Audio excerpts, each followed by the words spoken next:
आज पूजा करायला लेटच झालं का तर सांगते. सर्वात प्रथम तुम्हाला श्री स्वामी समर्थ. सकाळची नित्यपूजा केली ना की खूप फ्रेश वाटतं. अगदी घरामध्ये आनंदी प्रसन्न वातावरण राहतं. त्यानंतर बघा की आता इथे मी सकाळी उठून सरांचा टिफिन वगैरे बनवून दिला. एक्सरसाइज करता करता मला खूप लेट झालं आणि थोडा व्हिडिओ एडिटिंग केला. त्यानंतर इथे सॅलड ज्यूस घेतलेला आहे. तर हा सॅलड ज्यूस फ्रेश बनवून घ्या किंवा त्याचे ABC क्यूब असे तयार करून ठेवा. आणि रोज 1 ग्लास पाण्यामध्ये 1 किंवा 2 क्यूब घालून त्यामध्ये लिंबू पिळून हे पाणी घ्या. दिवसभर तुम्हाला फ्रेश वाटेल, अजिबात थकवा जाणवणार नाही. तसेच बघा हिमोग्लोबिनची रक्ताची कमतरता असेल ती भरून निघेल आणि सगळ्या प्रॉब्लेमवर आहे. त्याचबरोबर आता इथे मशीनला कपडे लावली आणि मुलांचा टिफिन भरवून घेतलेला आहे. तर त्यांच्यासाठी फ्लावरची भाजी आणि चपाती बनवलेली आहे. तर सगळं आवरायचं म्हटलं ना A to Z अगदी मेड नसताना तर माझा अख्खा दिवस असा कामामध्ये बिझी जातो. कोणाकडे कोण आलं, काय चाललंय, कशाकडे लक्ष लागत नाही. सगळं काही घरातलं आवरायचं, नंतर व्हिडिओ शूट करायचा, एडिटिंग करायचा, यामध्येच माझा अख्खा दिवस जातो.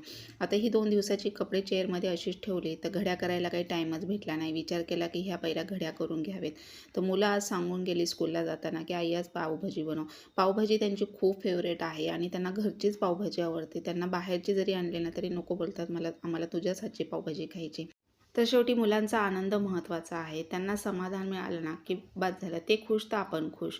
म्हणून मग इथे मी सगळ्या भाज्या क्लीन करून घेतल्या. बटाटे 7 ते 8, त्यानंतर फ्लावर, शिमला मिरची, वाटाणे आणि 2 हिरव्या मिरच्या आणि 1 कांदा सोलून त्यामध्ये कापून असं टाकायचं स्वच्छ धुवून आणि 2 ग्लास पाणी घालून 7 ते 8 शिट्ट्या करून घेते.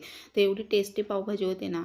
हवं तर त्यामध्ये थोडासा बिटाचा तुकडा टाकायचा कलर येण्यासाठी. पण बघा अशी पावभाजी तयार होते आणि घरची पावभाजी ती घरची पावभाजी. तिची सर कोणालाच येणार नाही बघा.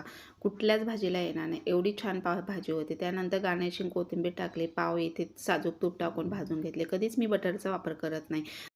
आणि तव्यावर असे मस्त क्रंची गरम केलेले आहेत पाव. तर या तुम्ही पण सर्व करायला. पावभाजी खाल्ली आणि त्यानंतर किचन क्लिनिंग. तर रात्रीचं असं क्लीन करून ठेवलं ना की खूप छान वाटतं, फ्रेश वाटतं. त्यानंतर सरांनी इथे फ्रूटचं असं बघा हे पेरूपासून बनवलेलं आहे पल्प. त्यावर थोडीशी लाल मिरची टाकायची. त्याच्याबरोबर पाऊच येतं आणि ते खूप छान चवी लागतं. मुलांनी खूप फोर्स केला, आई खा ना, एक खा ना, तू खात नाही आहे. पण त्यांच्या आनंदासाठी खावं लागतं. तर थोडा खाल्ला आणि खूप छान लागलं टेस्टी. तर असा होता आजचा माझा मिनी व्लॉग.